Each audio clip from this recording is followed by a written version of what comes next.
Everyone, what's it, Fox Gaming here. So I've got an updated build for you today. This is quite similar to my previous SMG build. If you remember, that build used to, or still does use, Intimidate and Perfect Adrenaline Rush. What I've essentially done with this build is incorporated a lot of hazard protection in there as well. Mostly because both Riot Foam and the Firestarter Chem Launcher are quite dominant in PvP at the moment, so in Conflict and in the Dark Zone. And the reason that I decided to modify the SMG build is that SMGs inherently come with very high critical hit chance. So you can usually afford to swap out some pieces on your gear for, like for example, you could afford to lose some critical hit chance and replace it with hazard protection, which is basically what I've done. So before we go through the build, I will just quickly take you over to my stats. So even with the rework, I'm still at, we'll just say 60%, so I'm basically at the cap there, 59.3. I've been able to achieve 120% critical hit damage, which is about 40% lower than what it was before, maybe 50%. But most importantly, what I have been able to do is to hit pretty much 90% hazard protection, 89.6. So that means bleed, blind, deaf, burn, confuse, disrupt, ensnare, poison and shock I'm almost completely immune to. Now, as I say, the main reason that I decided to go for this version was Riot Foam, which is ensnare, is everywhere at the moment, and to a lesser extent, but probably worse actually, Eclipse users with the Firestarter Chem Launcher. They are nerfing the damage that the initial explosion does on that Chem Launcher by 50% in TU 10.1, and all that tells me is that it's horribly broken at the moment. If they need to half its damage, that tells me that it's way too powerful. So I totally get why everybody's using it. If you spec into it, it's really powerful. There is a little, I do have a little trade secret for you. In PvP, ensnare resistance, in order to be completely immune to ensnare, so that's where you don't get the status effect symbol above your head and you don't have any animation of getting out of foam, you only need to be at 85%. 85% ensnare resistance. So take note of that. If you are above 85%, you will be immune to ensnare. You're not if you're in the Dark Zone and you shoot out one of the backpacks of the foamers, because that's an NPC, but against another player, I will repeat, you cannot be ensnared at 85% or higher ensnare resistance. The other things, yes, you can. So you can still be set on fire and bleeding, but it lasts for like a quarter of a second at about 90%, so that doesn't really bother me at all.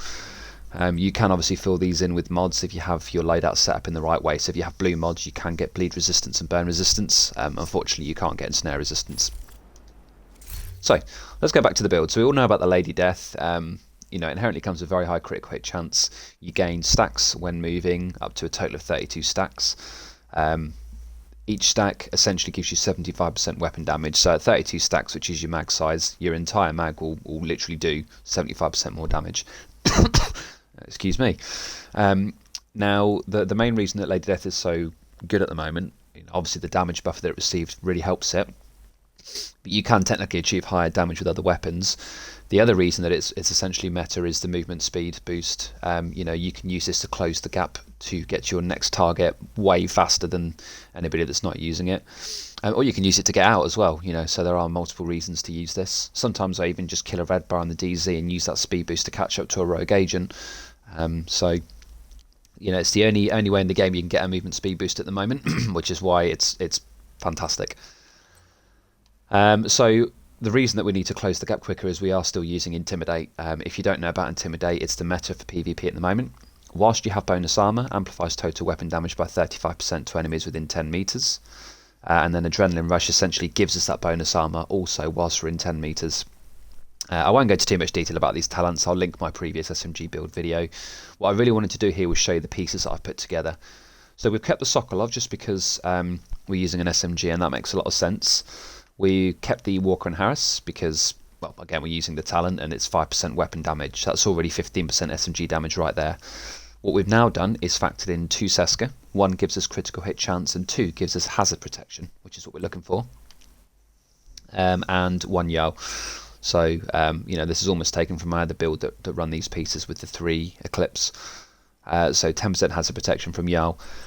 What I've been able to do is roll hazard onto every piece. So unfortunately this is only 9.6. It's a shame it's not 10 to make it that perfect round 90%. That was bugging the hell out of me having to look at 89.6%, but you know, that's a story for another day. So yeah, I basically rolled hazard onto every piece. So 10% hazard protection here. And the good news is, because it's an SMG build, you can afford to just get rid of the critical hit chance for the most part. So you'll notice most of my pieces are hazard protection, and then they'll either have critical hit damage for the most part, occasionally weapon handling, and occasionally critical hit chance. This is a nice piece, max weapon handling, max hazard protection. You know, max hazard protection, critical hit damage here. This is the one piece that's got critical hit chance with the max hazard protection.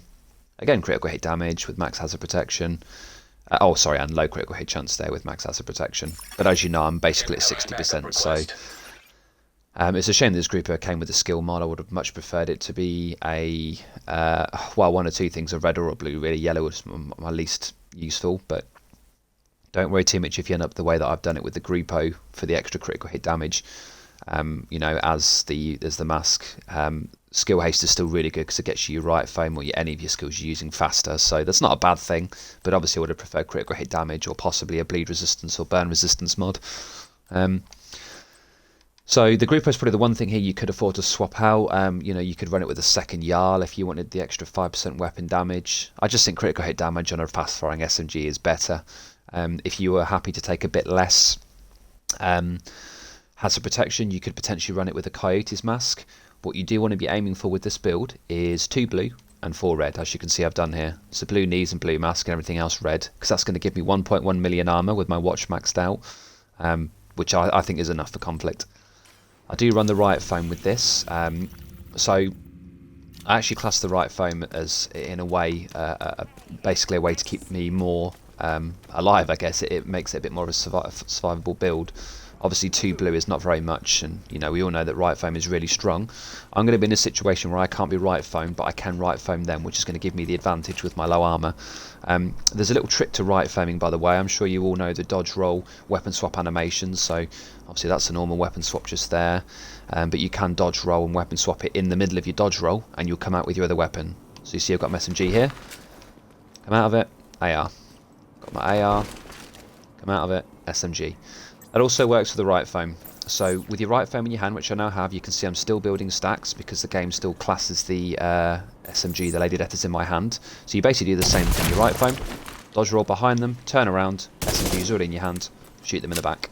Because they're Riot Foamed and essentially looking this direction, as I was stood there, they cannot turn past sort of 90 degrees each way.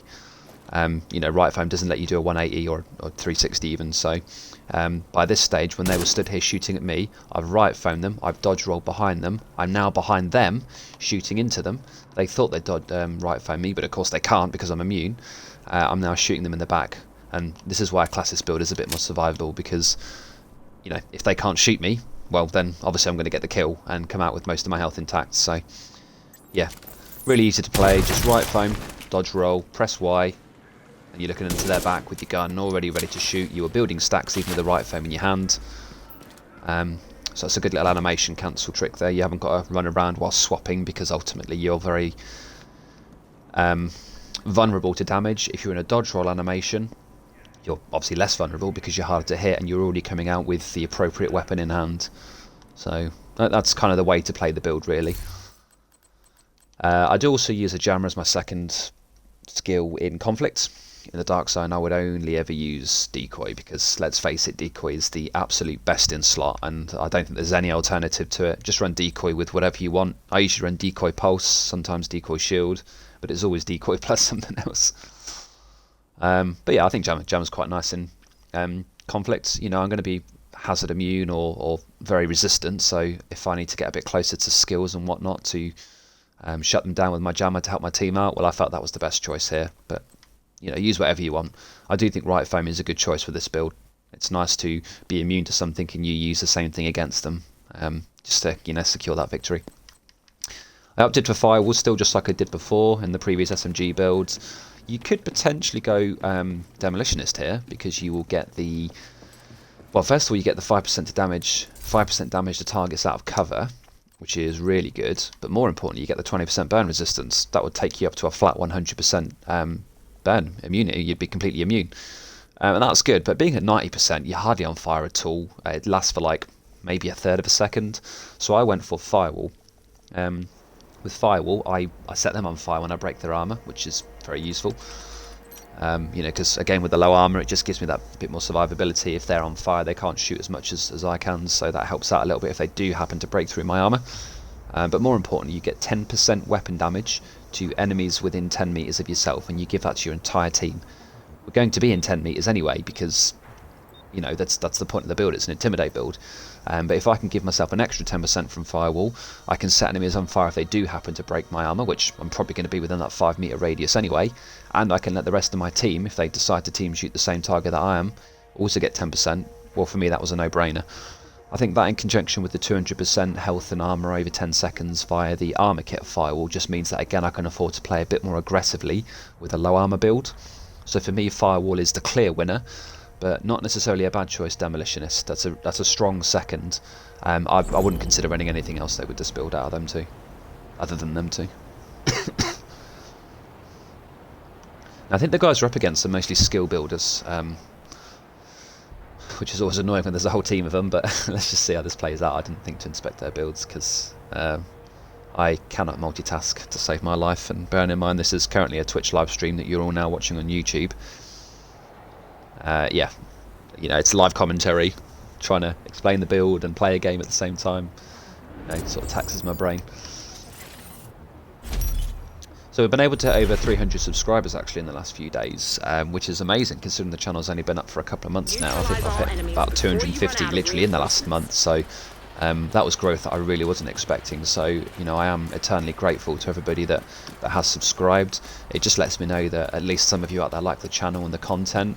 As always, I really appreciate the feedback though, so if you have any suggestions for the channel, any build suggestions, if you want me to credit you for a build or play with you live on stream, if there's anything you want to see, I'll do PvE stuff as well. I review exotics and, you know, weapon and gear talents and everything, named items. Just let me know, I'll be happy to factor it in. I told you there were skill builders. Not today. This guy is coming back this way, so I've got to be careful here. Should wait for my team, really. Has he seen me? He probably has now.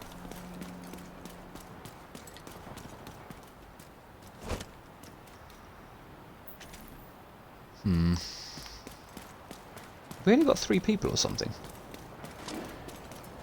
Where is our... Oh, he's sat in spawn. Ugh. Agent down.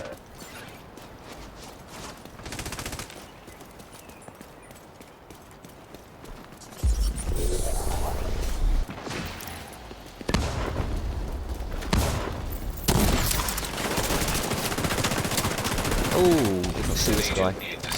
Well, that's not my chem launcher.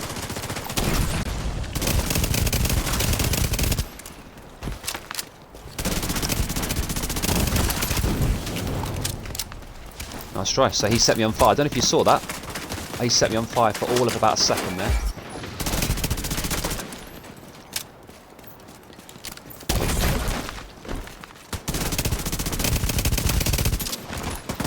Yeah, nice try, buddy. Run away! Yeah, so it's kind of hard to see. I do get set on fire. It lasts for basically 0 time. It's awesome. Oh, they're going left, aren't they? Perfect. I'm going to catch you. I'm going to catch you. And that skill haste mod is actually up on my right if I'm going back just to scooch faster. Oh, no! Agent down. Oh, wow. About to come online. Okay, good job, team.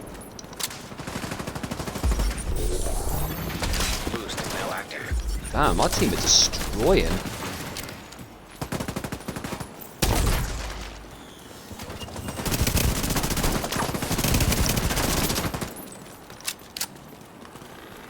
Okay, looks like I've got a pretty solid team with me here. It's good to know. Well played, boys, if you can hear me. Rogue defender drone detected.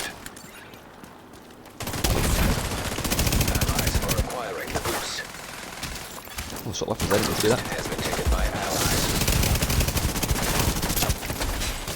Rogue Stinger Hive detected. Speed boost now, super zippy speedy boy. Who have I just proc that off of? Another play here that I'm missing?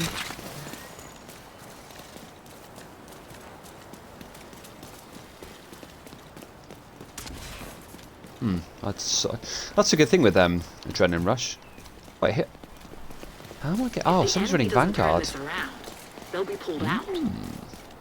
Either that or we just picked up a boost and I was paying a total of 0 attention, which is more likely, as this is quite literally my first conflict game of the day. Agent needs assistance. Oh, dude. You've got to pay more attention to your surroundings, brother. Because now you are frozen! Hive detected. Nicely done, sir. Let's get rid of that for you. Watch the bleed disappear almost instantly. There it goes. Just like that. Agent down.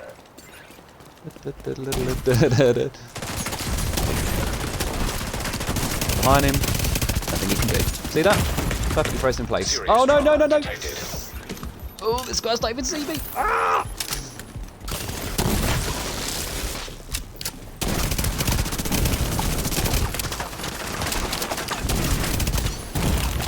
Vital signs critical.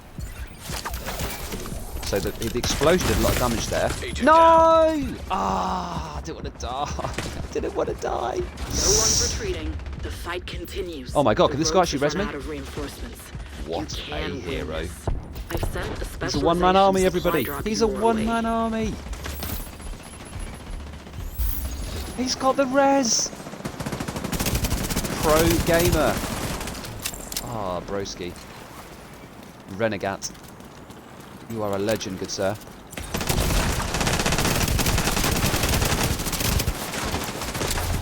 Ooh, unlucky. So again, I don't know if you saw that, I was on fire for all of a fraction of a second. Victory is yours. And that's the good thing about this build. Imagine using this when they nerf the initial explosion damage of fire chem, because I can guarantee people will still use it. I'm set on fire for no time at all. I'm bleeding for no time at all. No, it's not 100% hazard immune like one of my previous builds that runs Eclipse. Honestly, I'm thinking of maybe even deleting that video outright, because yes, you could use something like that in PvE, but I feel that for PvP you don't need that 100%. Now that we know that you're ensnare immune from 85% and burn and bleed hardly touch you at 80 to 90%, I feel this is the best way to play it. You've still got the raw damage. You saw I was absolutely schmelting people there, but I'm also immune, or mostly immune, to pretty much any status that's out there. So this for me is my new go-to build. If I notice even one skill build or a Riot Foam user, I'm going to put this on, because I'm doing very similar damage.